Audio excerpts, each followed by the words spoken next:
나 하나님 우리 아버지 감사합니다. 오늘도 이렇게 하나님께 기도하며 예배로 하루의 일과를 시작할 수 있도록 축복해 주시니 감사합니다.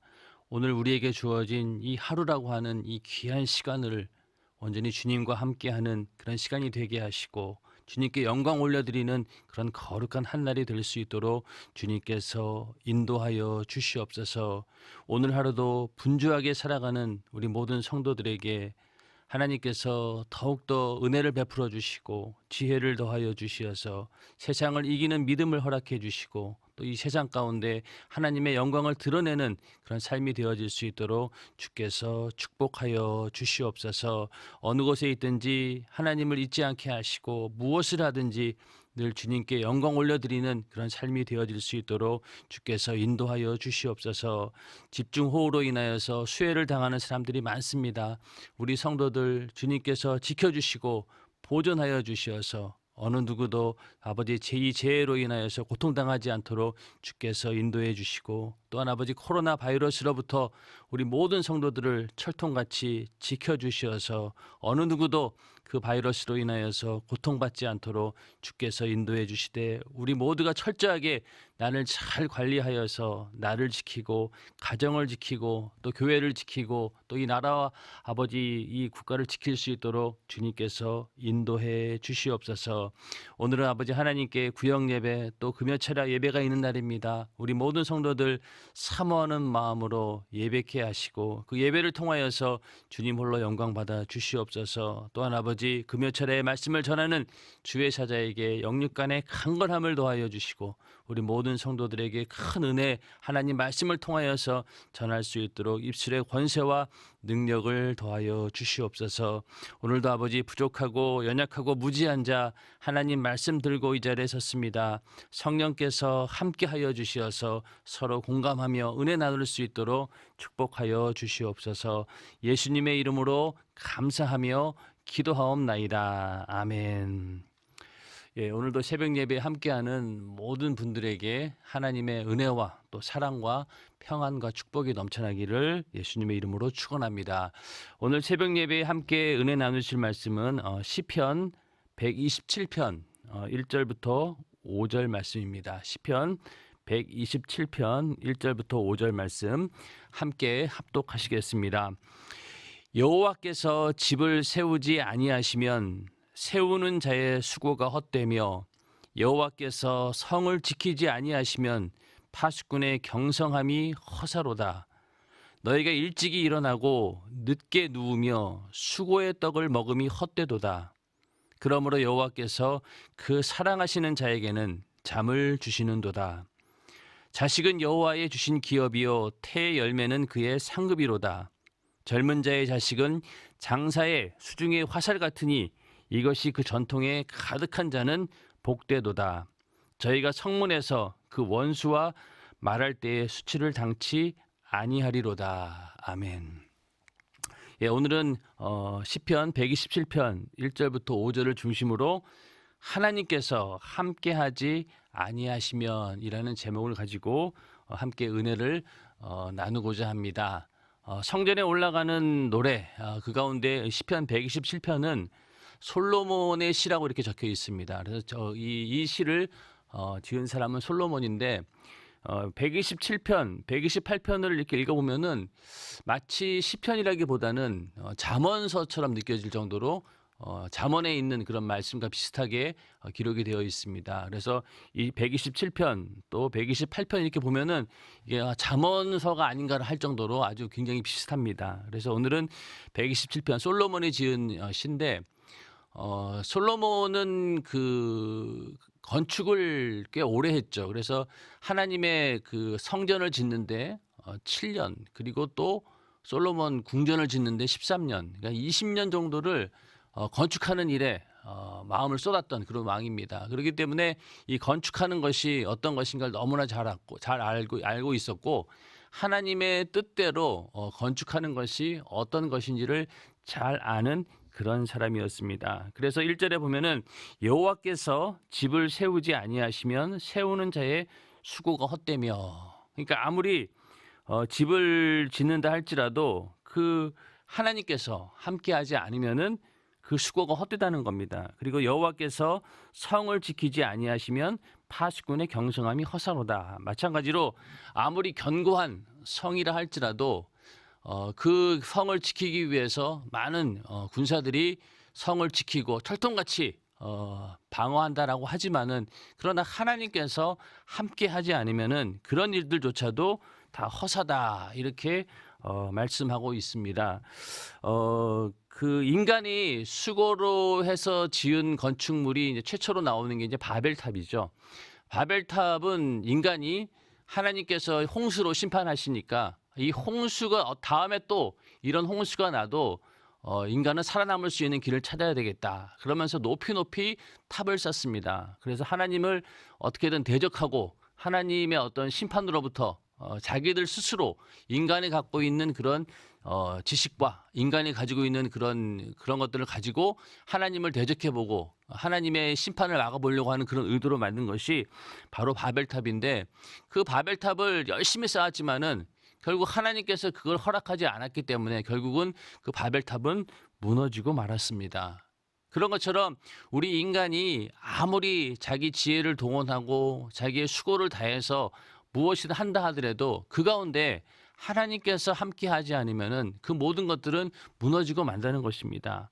여리고성도 마찬가지죠. 여리고성도 하나님께서 그 여리고성을 함락시키는데 군사를 동원했지만은 뭐 군사를 가지고 뭐 성을 뭐 넘어가거나 또 거기다가 뭐 공격을 하거나 그런 것이 아니라 그냥 성 주위만 돈 거예요. 나팔을 불고 막 돌면서 그냥 이스라엘 군대들이 돌았는데 그냥 그 여리고성이 무너지지 않았습니까? 그런 것처럼 아무리 그 여리고성이 그 당시는 철옹성 같은 그런 아주 대단한 그런 위세 있는 성이었지만은 결국 하나님께서 무너뜨리고자 한다라고 하면은 아무리 대단한 성이라 할지라도 그냥 무너진다는 겁니다.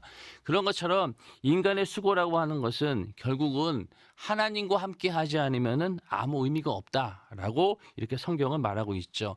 그럼에도 불구하고 인간은 계속해서 세우고 또 자기가 이렇게 세워놓은 것을 어떻게든 지키려고 안간 힘을 씁니다. 사람들은 먼저 이 땅에 태어나면은 살면서 제일 먼저 이제 나중에 성인이 되면은 세우는 것이 바로 집을 짓는다, 가정을 세우게 되죠. 가정을 세우게 되고 또 그렇게 가정을 가진 그런 사람들이 모여서 또 어떤 그 도시를 형성하게 되고 그로 인해서 어떤 그 도시를 보호하기 위해서 성을 쌓게 되고, 그러면서 집을 세우고 또 성을 만들고, 그래서 그 안에서 살아가는데 그냥 사는 게 아니죠. 땀을 흘려야지 먹고 살기 때문에 그곳에서 평생을 자기의 가정을 지키기 위해서 또 자기가 속해 있는 그 사회의 구성원으로서 그 사회를 지키기 위해서 열심히 수고하며 어떻게든 먹고 살기 위해서 살아가는 것이 바로 우리 인간들의 삶입니다. 그런데 그런 인간들의 삶 가운데 하나님께서 함께하지 않으면은 그 모든 일들이 다 허사라고 이렇게 분명하게 말씀하고 있죠. 그러면서 이러한 모든 수고와 경성함이 무의미하다. 그러니까 하나님께서 함께 하셔야지만이 의미가 있다는 것이죠. 그러나 하나님께서 함께 하시는 그런 그 하나님이 함께 하시면서 세웠던 것들은 아주 견고하고 무너지지 않습니다. 인간의 잘못으로 그걸 지키지 못했을 때 무너지지, 하나님께서 허락하신 그런 건축은 절대 무너지지 않습니다. 노아의 방주도 이 인류를 구원하기 위한, 노아의 가족들을 살리기 위해서 그 홍수 가운데서도 살아남을 수 있었던 것은 하나님의 약속의 말씀대로 방주를 지었기 때문에 그 방주는 견고하게 그 홍수를 버텨냈었고, 그리고 광야, 이스라엘이 애굽에서 나와서 광야 생활하면서 하나님께 제사 드리기 위한 그 성막도 하나님께서 일일이 그 수치부터 시작해서 재료 모든 것들을 하나님께서 주관하시고 그 양식을 그대로 알려주셨습니다. 그래서 그 양식대로 지은 성막은 하나님께서 쓰시고자 하는 그 기간 동안 충분히 다 쓰시고 인간들에게 어떤 죄를 용서해주는 그런 역할을 담당하는 그런 성막의 역할을 충분히 감당할 수 있는 그런 건축물이었습니다. 그리고 솔로몬 성전도 마찬가지죠. 이스라엘이 최대로 번성할 때 솔로몬 시대에 하나님께 정말로 최고의 그 제사를 드리는 그런 장소로서 하나님께서 사용하셨고, 그 이후로 이제는 그런 눈에 보이는 성전이 필요한 것이 아니고 우리 안에 성령으로 이루어지는 그런 성전이 이제 세워지게 되면서, 예수로 인해서 세워지게 되면서 이제 그런 성전은 필요 없지만은, 그러나 그때까지만, 그 하나님의 어떤 예언이 이루어질 때까지 그 성전은 하나님께서 세우신 그런 건축물로서 충분히 그 역할을 다 하였습니다. 그렇기 때문에 무엇보다도 하나님께서 함께 하시는 것, 그것이 중요하다. 무엇을 세우든지 또 우리가 그 가운데서 또 무엇을 또 세우고 그걸 지키는 일에 있어서 하나님께서 함께하지 않으면 안 된다. 누가복음 6장 46절부터 49절에 보면은 하나님의 말씀을 듣고 행하는 자가 바로 반석 위에 집을 짓는 자이다. 그렇게 말씀하고 있는데, 너희는 나를 불러 주여 주여 하면서도 어찌하여 나의 말하는 것을 행치 아니하느냐. 내게 나와 내 말을 듣고 행하는 자마다 누구와 같은 것을 너에게 보이리라. 집을 짓되 깊이 파고 주초를 반석 위에 놓은 사람 같으니 큰 물이 나서 탕류가 그 집에 부딪히되 잘 지은 연고로 능히 요동케 못하였거니와. 듣고 행치 아니하는 자는 주초 없이 흙 위에 집 지은 사람과 같으니 탕류가 부딪힘에 집이 곧 무너져 파괴됨이 심하니라 하시니라. 그러니까 하나님 말씀을 듣고 그 말씀대로 행하는 자가 바로 견고하게 반석 위에다가 집을 짓는 것인데, 하나님 말씀을 듣고도 행하지 않으면은, 그냥 듣는 것으로 끝나고 그 말씀대로 행하지 않는다라고 하면은 그것은 그냥 무너져 버리는, 홍수가 나면은 그냥 휩쓸려 가버리는 그런 집이 된다라고 말씀하고 있습니다. 그래서 우리가 무엇을 하든지 하나님 말씀대로, 또 그 말씀을 그냥 이론적으로 아는 것이 아니라 그 말씀을 우리의 삶 가운데 직접 행동할 때, 그때 우리는 견고하게 집을 짓는 것처럼 하나님 말씀을 우리 삶 가운데 이룰 수 있다는 것입니다. 그래서 우리는 절대로 하나님과 함께하지 않고는 아무것도 할 수 없다라고 하는 그런 믿음을 가지고 무엇을 하든지 하나님의 말씀대로 그 뜻 가운데 이루시기를 주님의 이름으로 축원합니다. 2절에 가서 너희가 일찍이 일어나고 늦게 누우며 수고의 떡을 먹음이 헛되도다. 그러니까 뭔가 인간은 자기들이 뭘 세우기 위해서, 뭔가를 이룩하기 위해서, 또 그 세워놓은 것을 또 지키기 위해서 끊임없이 수고합니다. 일찍이 일어나서, 그리고 또 일어나고 늦게 누우며 그냥 수고의 떡을 먹으면서 평생 그 일을 한다는 거예요. 그런데 이 모든 일들이 어떤 것 때문에 하는 거겠어요? 먹고 사는 거잖아요. 그러니까 우리가 이제 열심히 일을 하고 막 돈을 악착같이 벌려고 하는 사람들을 물어보면은 왜 그렇게 평생 그걸 위해 삽니까라고 물어보면은 먹고 살기 위해서 이렇게 얘기를 합니다. 그러면은 그 먹고 산다라고 하는 그것 때문에 어떻게든 악착같이 뭔가 돈을 벌어서 자기 가정을 일으키고 또 세우려고 그렇게 하죠. 그러면서 잠도 안 자고 그냥 먹지도 않고 모든 것들을 다 투자해서 오직 그 일에 전념을 합니다. 그런 사람들이 얼마나 많이 있습니까? 요즘에 굉장히 그 어려운 이런 시기인데, 이 자영업자들을 이렇게 보면은 그분들은 정말로 그 시간을 얼만큼 많이 투자하느냐에 따라서 뭐 손해를 덜 보기 때문에 가족들까지 막 동원해가지고 그냥 온 가족이 그 사업에 매달려서 그렇게 열심히 일을 합니다. 그러면 먹는 거 제대로 먹지 못하고 또 가족들끼리 뭐 이렇게 뭐 시간을 보내지도 못하고 오직 그냥 막 그 장사를 위해서, 그 사업을 위해서 매진하는 걸 보게 되면은 그냥 그것이 처음에는 어떤 염려로 시작하는 거죠. 내가 무엇을 먹고 살아야 될까? 어떻게 살아야 될까라는 그런 염려 때문에 이제 시작을 하면서 처음에는 그것을 세우는 일에 최선을 막 모든 걸 투자하죠. 그래서 사업이 잘 될 때까지는 막 모든 것을 투자합니다. 그러면서 처음에는 이렇게 생각하겠죠. 내가 이제 조금만 이 사업의 기반이 잡히면은 그때부터는 나도 가족들과 함께 시간도 보내고 그리고 이제 나도 여유 있는 삶을 살아야 되겠다라고 마음 먹지만은, 그러나 처음에는 그 어떤 사업이나 어떤 기업을 이렇게 세우는 데까지 수고하느라고 자신의 모든 것을 다 쏟게 되고, 그 다음부터는 내가 내가 세워놓은 것들을 지키느라고 또 고생하는 겁니다. 그러니 이 기업을 세운 사람들도 그 기업을 세우기까지 얼마나 많은 그런 노력을 했습니까? 그렇죠? 그런데 그 다음에 그 기업을 지키기 위해서 또 잠 못 자고 그 걱정, 근심, 염려로 가득 차면서 어떻게든 내가 지금까지 일으켜 놓은 것을 지키는 일에 또 일생을 다 바치게 됩니다. 그러니 처음에는 그 돈을 버느라고 모든 수고를 다 하고 또 그 벌어놓은 돈을 지키기 위해서 또 수고를 다 하고 그러면서 나중에 가서 이제 내가 이제 나이 들면은 그때 가서 다 누리고 살아야 되겠다라고 맘먹지만은 막상 나이 딱 먹고 보니까 건강이 받쳐주지 않는 거예요. 아무리 좋은 걸 먹고 싶어도 먹을 수 없게 되고 또 좋은 것을 보고 싶어도 요 육신의 건강이 안 되니까 갈 수도 없고 결국 그렇게 건강을 잃어버리게 됩니다. 그러면 결국은 지금까지 일생 동안 세워놓은 것들이 다 허사가 되는 것이죠. 먹고 산다라고 했지만 결국은 먹고 죽는 것이다라고 하는 하나님의 그 법칙이 예외가 없는 거예요. 그래서 처음에는 내가 여유는 시간은 많은데 돈이 없어 이러면서 인생을 뭐 이렇게 여유 있게 살지 못한다 하는데 나중에 가서는 돈도 있어요. 할 수 있는 여력도 있습니다. 그런데 나중에는 시간이 없는 거예요.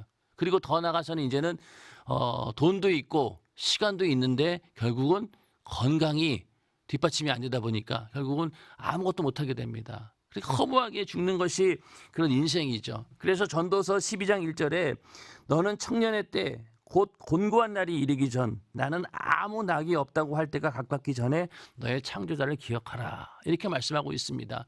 그렇게 곤고한 날 모든 것이 아무 의미가 없는 그런 날이 오기 전에 너희는 하나님을 기억하고 하나님의 섭리 가운데 하나님과 함께하는 삶을 살아서 그런 무의미한 것들을 그냥 무의미한 것으로 놓지 말고 의미 있는 삶으로 바꿔야 된다라고 말씀하고 있는 것입니다. 그렇기 때문에 우리가 그 무엇을 먹을까 무엇을 입을까 이런 것들을 가지고 염려하다 보니까 그거를 염려라고 하는 건 뭐예요?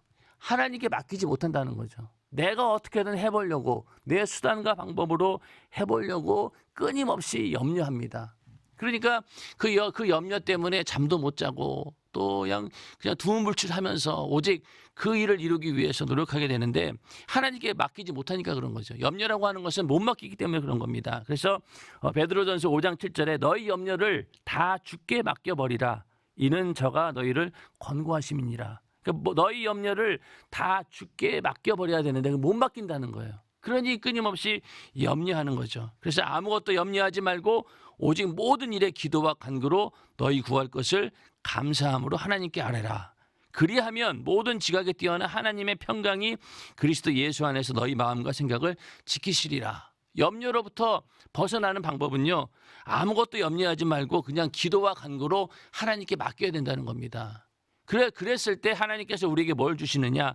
평강을 주신다는 거죠. 그리고 내 생각과 마음을 지켜주시는 그런 능력을 준다라고 빌립보서 4장 6절부터 7절은 말씀하고 있습니다. 그래서 염려를 하는 순간 우리는 평강을 갖지 못합니다. 그러나 그 모든 염려를 하나님께 맡겨버리는 순간 그때부터 하나님께서 우리에게 평안을 주신다는 것입니다. 인정하시면 아멘 하시기 바랍니다. 우리는 어떤 염려를 붙들고 있는 것이 아니라 그 염려를 하나님께 맡기고 하나님께 일하실 수 있도록 우리가 믿음으로 행동하는 것. 그래야지만이 우리는 이 염려로부터 벗어날 수 있다는 것이죠. 이 염려는 우리들 속에서 나오는 것 같지만은 결국은 그 염려를 가져다 주는 그 생각을 우리로 하여금 염려를 붙들게 만드는 그 존재가 누구냐? 바로 악한 영들입니다. 그래서 그 다음에 무슨 얘기가 나옵니까? 너희는 마귀를 대적하라 이렇게 얘기하고 있지 않습니까? 그런 것처럼 염려를 주는 그 근본이 어디냐? 바로 악한 마귀 역사다. 끊임없이 네 스스로 살아야 된다. 하나님의 도움 없이 너 스스로 살아야 된다라고 끊임없이 우리를 유혹하는 것이 이 마귀 역사인데 그러니까 마귀의 말을 듣다 보면은 모든 것이 염려가 되는 거예요. 어떻게 살아야 될까 하여튼 모든 일들이 이 마귀의 말을 들으면은 그냥 염려 걱정 근심으로 가득 쌓일 수밖에 없습니다. 그러니 그 염려에 붙들리기 시작하면은 또 생각을 낳고 끊임없이 부정적인 생각 안 되는 생각 그런 걸로 인해서 결국은 그 마귀의 생각에 무너져서 결국 아무것도 하지 못하고 그냥 스스로 좌절하게 된다는 거죠. 우리 인간은 절대로 하나님과 함께하지 않고는 아무것도 할 수 없는 그런 존재입니다. 그래서 우리는 그 염려가 있을 때마다 우리는 하나님을 붙들고 하나님 말씀과 함께하지 않고는 절대로 그 염려에서 벗어날 수 없다는 겁니다. 그래서 2절의 두 번째, 그러므로 여호와께서 그 사랑하시는 자에게는 잠을 주시는도다, 이렇게 말씀하고 있죠. 이 잠을 주신다라고 하는 것, 사랑하는 자에게 잠을 주신다라고 하는 것은 우리에게 평안을 주신다는 그런 말도 됩니다.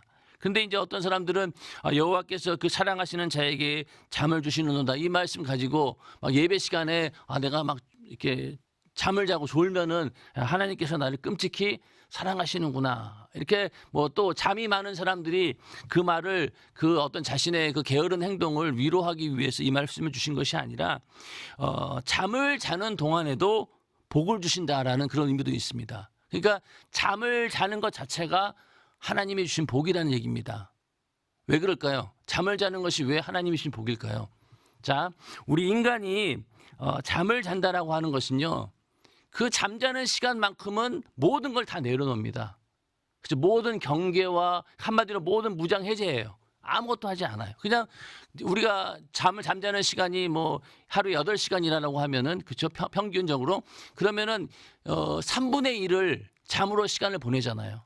그러니까 3분의 1이라고 하는 그 어마어마한 시간을 잠을 자면서 보냅니다. 그러니까 잠을 자는 순간만큼은요, 우리 인간은 모든 것을 누구에게 맡기는 겁니까? 하나님께 맡기는 거예요. 잠을 자고 있는 동안 우리가 죽은 듯이 잔다라고 하잖아요. 한마디로 내가 죽어 있는 상태인 거예요. 죽어 있는 상태, 결국은 나는 아무것도 하지 않고 하나님께 나를 온전히 맡기는 시간이 바로 잠자는 그런 시간입니다. 그래서 그런데 이 잠자는 시간 동안 가만히 있는 것이 아니죠. 아이들은 잠자는 시간 동안 계속 성장합니다. 마찬가지로 우리 성인들도 잠을 자는 동안 계속해서 몸을 뒤척거리면서 이 피가 고이지 않도록 흔들어주고, 그렇게 해서 계속해서 몸을 회복시키는 그런 시간이 바로 잠자는 시간이죠. 잠자는 시간이 우리는 그냥 아무것도 안 하는 것 같지만은 하나님께서는 그 순간에도 일을 하시고 우리를 지켜주시고 또 우리에게 다음 날을 살아갈 수 있는 기력을 주시기 위해서 잠을 주시는 겁니다. 그러니까 잠자는 동안만큼은 우리가 하나님과 함께하는 존재라는 것을 분명히 확인시켜주는 그 시간이 바로 잠자는 시간입니다. 그리고 우리가 잠을 자면서 꿈을 꾸잖아요. 그러면 꿈을 꾼다라고 하는 것은 인간이 육신을 입고 있는 그 존재가 아니라 영적인 존재다, 이렇게 보이지 않는 영적인 그런 활동을 하는 존재구나라는 것을 깨닫게 해주지 않습니까? 그런 것처럼 잠자는 것 그 자체, 그것은 모든 것을 하나님께 맡긴다는 얘기입니다. 그 순간만큼은. 그래서 어느 누구도 불신자든 또 예수 믿는 사람이든 간에 잠을 잔다라고 하는 것은 하나님과 함께하는 존재다, 나는 하나님과 함께하지 않고는 안 되는 존재다라는 것을 여실히 보여주는 증거가 바로 잠을 잔다라고 하는 것이죠. 그래서 그 사랑하시는 자에게 잠을 주시는도다라고 하는 그 의미는 바로 하나님과 함께하는 것이 우리의 온전한 삶이다.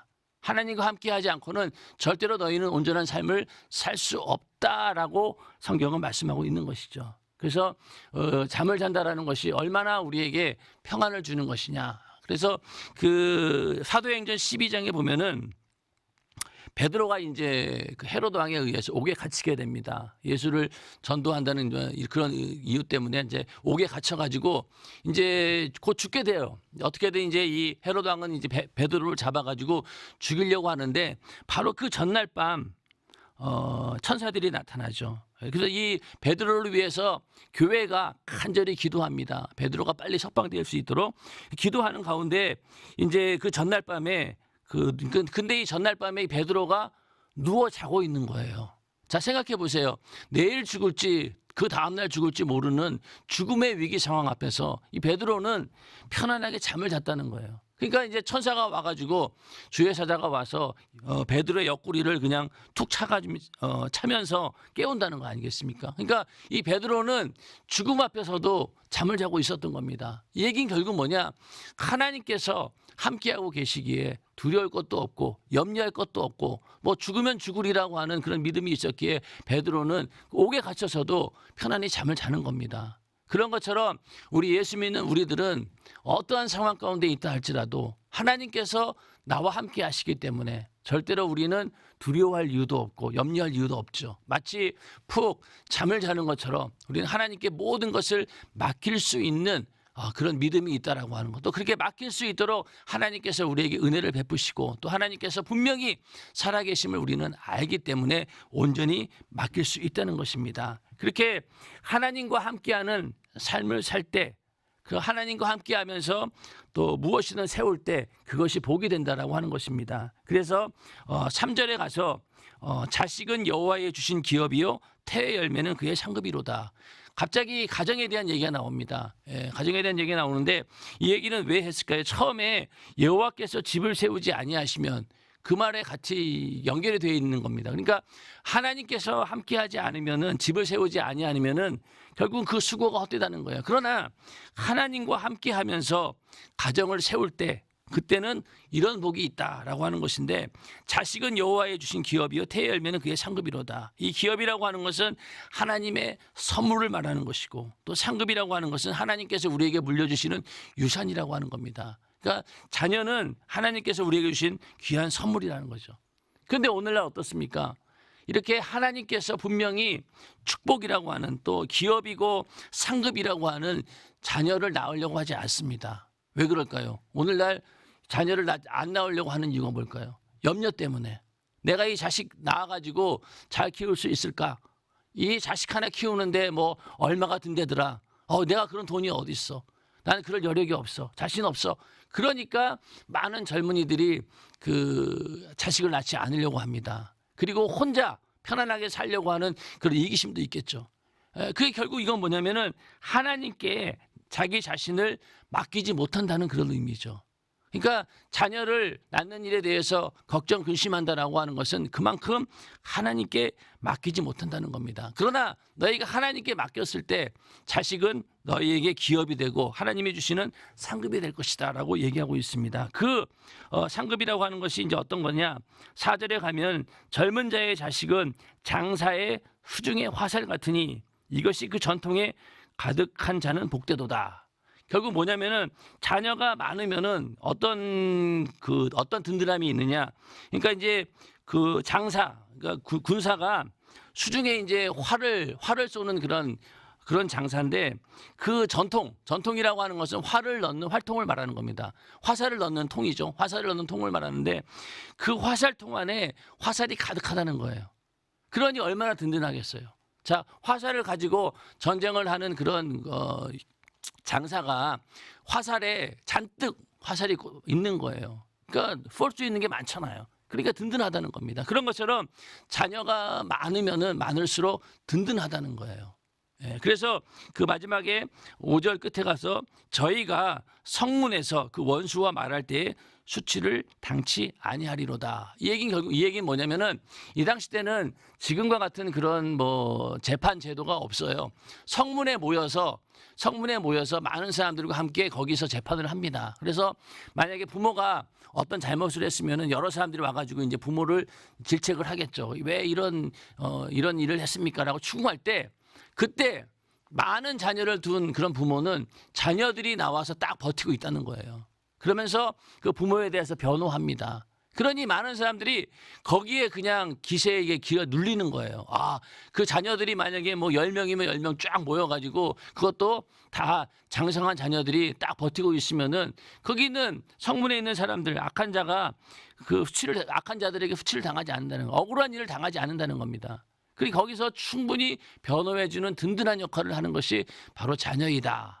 그런 의미에서 자녀가 하나님께서 주시는 기업이요 또 상급이라고 하는 것입니다. 이 얘기는 물론 우리가 하나님의 주신 은혜로 많은 자녀를 주는 것도 복이다라고 하는 것이지만 결국 이 얘기는 뭐냐, 하나님께서 함께 하시는, 하나님께서 세우신 그 가정이 복이 있다라고 하는 것입니다. 그래서 우리가 이 가정을 이끌어갈 때 우리의 생각대로 나의 어떤 생각으로 이끌어가는 것이 아니라 바로 하나님께서 주시는 그 지혜와 하나님께서 주신 그 말씀 그대로 가정을 이끌어갈 때 하나님께서 그 가정을 지켜주시고 또 형통케 해주시고 복을 주신다라고 하는 그런 내용입니다.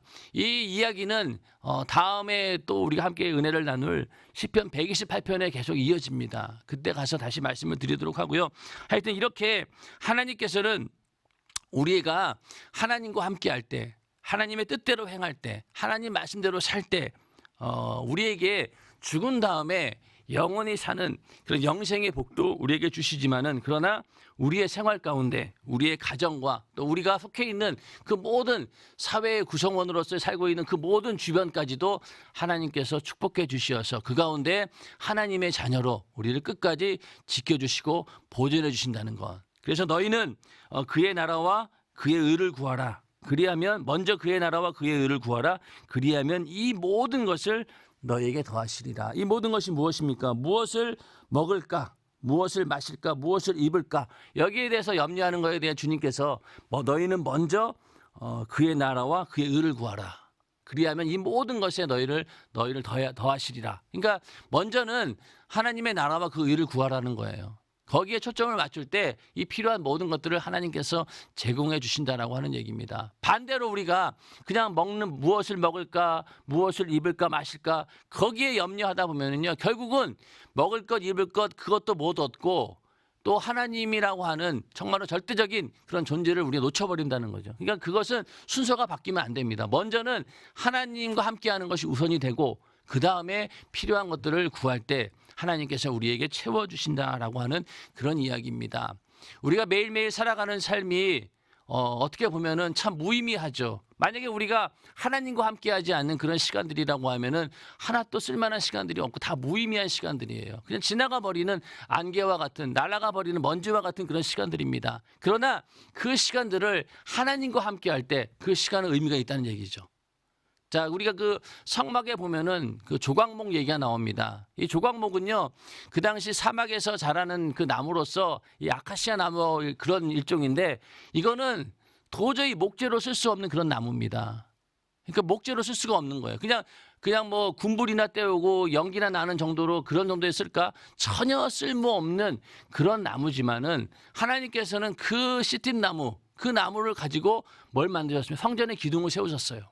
근데 그 조각목들을 쓰기 위해서 어떻게 했느냐? 거기에다가 금을 싸죠.